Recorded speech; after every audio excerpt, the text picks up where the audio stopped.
કેવી છે? ખાલી કે ભરેલી? ખાલી. પણ હું કહું છું કે આ બોટલ ભરેલી છે. કેવી રીતે? જો તમને કહું આ બોટલમાં શું ભરેલું છે?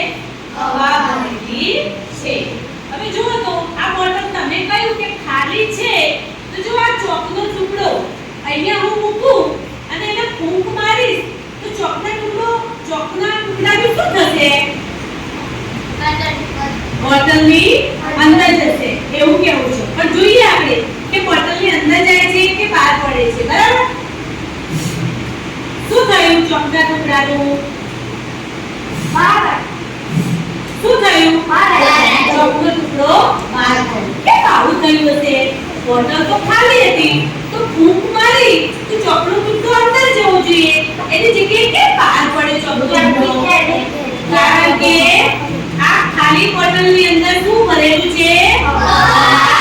ભરેલી છે. એટલે જ્યારે આપણે ફૂંક મારીએ છીએ ત્યારે ફૂંકની હવા જે અંદર જાય છે એની સાથે બોટલની અંદર રહેલી હવા એ ચોકના ટુકડાને ધક્કો મારે છે.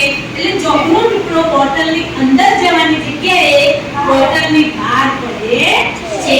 એટલે હવે કે કોઈ પૂછે તો કહેજો કે બોટલ ખાલી છે કે ભરેલી?